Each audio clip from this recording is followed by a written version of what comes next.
தந்தை பெரியார் அவர்களுடைய போர் முறையை பற்றி தந்தை பெரியார் என்ற தத்துவத்தின் தலைமகன் பேரறிஞர் அண்ணா அவர்கள் மிக அழகாக சொல்லுவார். பெரியாரின் போர் முறை என்பது மூலபலத்தோடு போருவது, வேருக்கு வெந்நீர் ஊற்றுவது, கிளைகளை வெட்டுவதல்ல.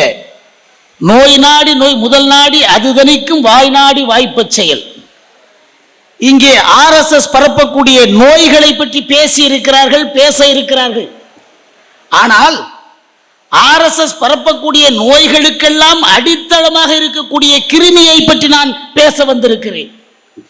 RSS எத்தகைய நோயை பரப்பினாலும் சரி, அது சமஸ்கிருத திணிப்பாக இருக்கலாம், மூட நம்பிக்கைகளாக இருக்கலாம், பெண்ணடிமை கருத்துக்களாக இருக்கலாம், எந்த நோயாக இருந்தாலும் அத்துணை நோய்களுக்கும் அடிப்படை கிருமியாக இருப்பதுதான் மனு தர்மம், மனு தர்மம், மனு தர்மம்.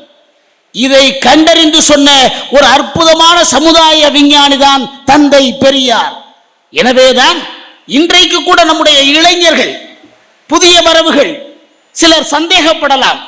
ஏன் நம்முடைய இயக்கத்திற்கு அப்பாற்பட்டிருக்கக்கூடியவர்கள் என்னலாம், இந்த காலகட்டத்திலும் இப்படி ஒரு புத்தகமா, இந்த புத்தகமா இப்படிப்பட்ட கொடுமைகளை சொல்லி இருக்கும், இந்த புத்தகத்தை பற்றி பேச வேண்டிய நேரமா இது? இணைய காலத்தில் இருக்கிறோம். எவையெல்லாம் பேச வேண்டும்? ஆர்டிபிஷியல் இன்டெலிஜென்ஸை பற்றி பேச வேண்டிய நாம் ஏதோ ஒரு காலத்தில் செல்லரித்த ஏடுகளிலே மந்திரங்களாக இருந்த மனு தர்மத்தை பற்றி பேச வேண்டுமா என்று எண்ணுவோர் உண்டு, எள்ளி நகையாடுவோரும் உண்டு.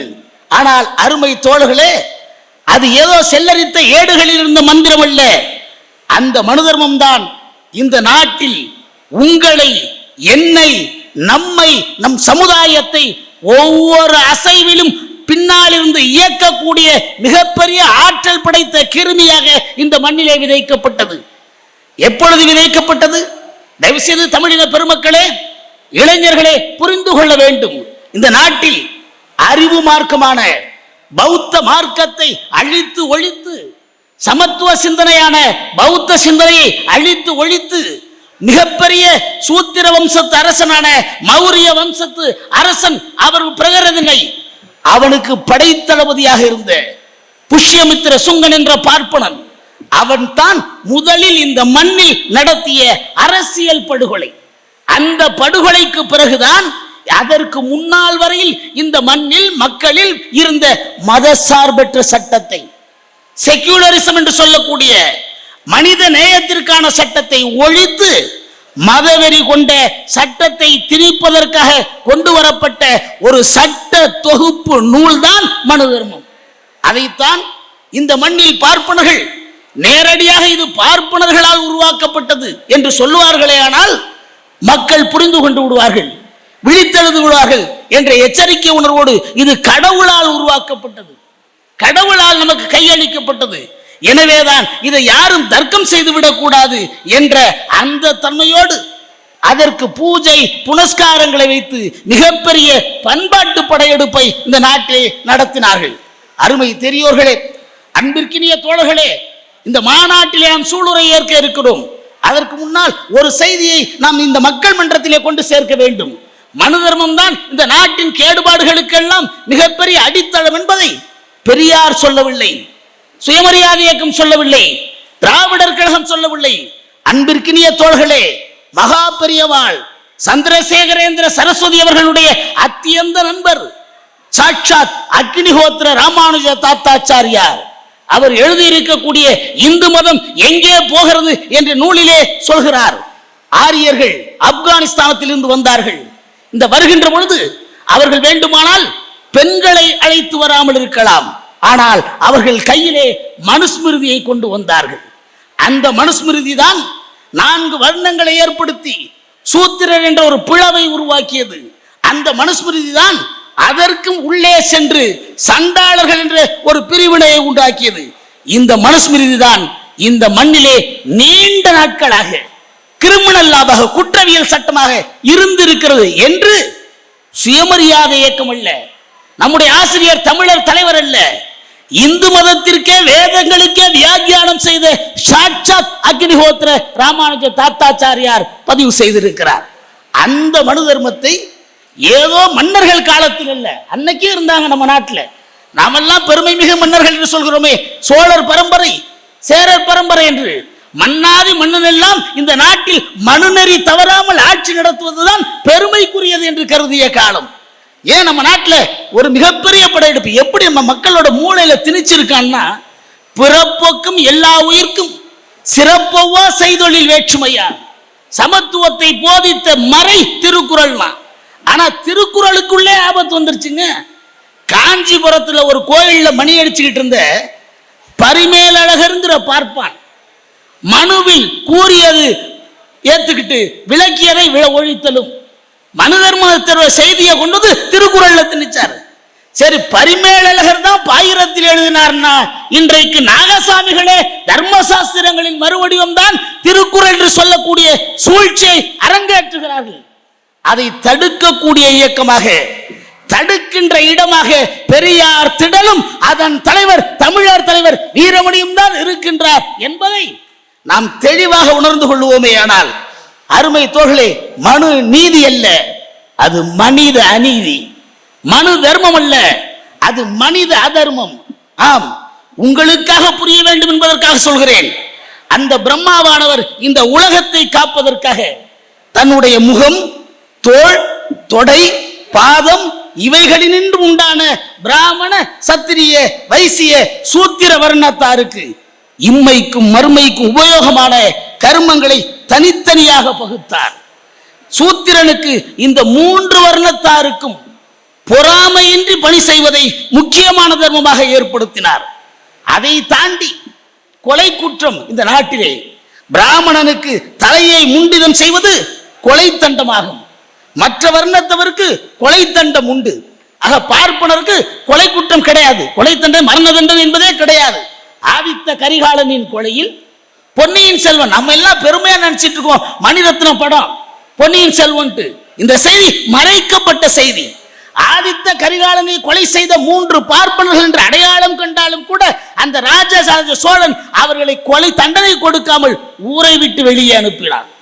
அதே நேரத்தில் பார்ப்பனர் அல்லாதர் யாராக இருந்தாலும் அவனுக்கு மரண தண்டனை உண்டு.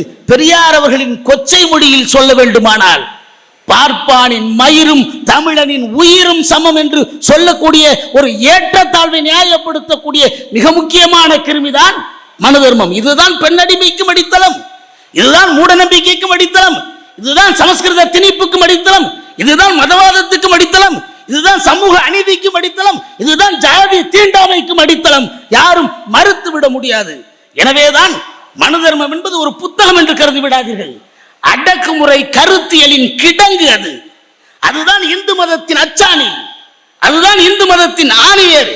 எனவேதான் இந்த இணைய நூற்றாண்டிலும் கூட இன்றைக்கும் உச்ச நீதிமன்றத்தில் இருந்தும் இருக்கக்கூடிய நீதியரசர்கள் கூட தீர்ப்பளிக்க எத்தனை ஸ்மிருதிகள் இருந்தாலும் மனுஸ்மிருதியை தூக்கி மேற்கோள் காட்டி தீர்ப்பு வழங்குகிறார்கள் என்பதை மறந்துவிட முடியாது. இன்றைக்கு புதிய கோணமாக அவர்கள் கண்டிருப்பது இந்த மனுஸ்மிருதியை பரப்ப வேண்டும் நினைக்கக்கூடிய RSS-ஐ புரட்சியாளர் அம்பேத்கர் மரியாதை செலுத்தினார் என்று சொல்கிறார்கள். ஒரு செய்தியை பதிவு செய்ய விரும்புகிறேன். இந்த மனு தர்மத்தை ஒழிக்க வேண்டும் என்று இந்திய துணை கண்டத்திலேயே இதனுடைய கேடுபாடுகளை சுயமரியாதை இயக்கத்தை தொடங்கப்பட்ட ஆண்டாக 1925 கருதுகிறோம். ஆனால் சுயமரியாதை சிந்தனை விதைக்கப்பட்ட ஆண்டு என்று கருதக்கூடிய 1922 நடைபெற்ற காங்கிரஸ் மாநாட்டிலே பெரியார் பேசுகின்ற பொழுது சொன்னார், ஜாதி ஒழிக்கப்பட வேண்டும், தீண்டாமை ஒழிக்கப்பட வேண்டும். ஜாதி தீண்டாமை ஒழிக்கப்பட வேண்டுமானால் அதற்கு ஆதாரமாக இருக்கக்கூடிய மனு தர்ம ராமாயணங்கள் பொசுக்கப்பட வேண்டும் என்று சொன்னார். மாநாடு முடிந்து வெளியே வந்தவுடன் ராஜகோபாலாச்சாரியார் பெரியாரிடம் கேட்டார், என்ன நாயக்கர்வாள் இன்னைக்கு ரொம்ப ஸ்ட்ராங் டோஸ் கொடுத்துட்டேன்ட்டு. அப்ப பெரியார் சொன்னார், ஸ்ட்ராங் என்ன ஸ்ட்ராங், இவங்களுக்கு இன்னும் அதை விட அதிகமாக கொடுக்கணும்னார். அந்த அளவிற்கு மனு தர்மம் என்பது இந்த மக்களின், மன்னர்களின் எல்லோருடைய மூளையிலும் ஏற்றப்பட்ட காவி சாயமாக படிந்திருக்கிறது. எனவேதான் அந்த மனு தர்மத்தை 22 எரிக்க வேண்டும் பெரியார் சொன்னார். 27 டிசம்பர் மாதம் 25ஆம் தேதி மகாராஷ்டிர மண்ணில் மகத் என்ற இடத்தில் புரட்சியாளர் அம்பேத்கர் மாநாடு ஊட்டி தீர்மானித்து அந்த மனு தர்மத்தை எரித்து தகனம் செய்த வரலாற்று சிறப்பு மிக நிகழ்ச்சியை நடத்தி காட்டினார். இது வடநாட்டில். தமிழ்நாட்டில் நான் பேசுகிறேன் பூவை புலிகேசி என்று. எனக்கும் ஒரு பெருமை, எனக்கும் ஒரு பெருமிதம். 1927ஆம் ஆண்டு செப்டம்பர் மாதம் 1ஆம் தேதி திருச்சி மாவட்டம் லால்குடியில் நடைபெற்ற சுயமரியாதை மாநாடு. அந்த மாநாட்டில் ஒரு தீர்மானத்தை வடித்தெடுக்கிறார்கள், மனு தர்மம் கொளுத்தப்பட வேண்டும் என்று. தீர்மானத்தை வடித்தெடுக்கின்ற பொழுது மாநாடு நடைபெறுகின்ற நேரத்திலே பத்திரிகையாளர்கள் பதிவு செய்கிறார்கள். PhD தீசிஸ் பண்ண ஈசா விஸ்வநாதன் பதிவு செய்திருக்கிறார். அவருடைய முனைவர் பட்ட ஆய்வேட்டில் அந்த லால்குடி மாநாட்டில் பட்டாசுகளை கொளுத்துவது போல் மாநாடு நடைபெறுகின்ற பொழுதே மனு தர்மத்தை கொளுத்திய இயக்கம் சுயமரியாதை இயக்கம். எது மாத்திரமல்ல, பெரியார் காலத்தில் மாத்திரம் என்று கருதி விடாதீர்கள்.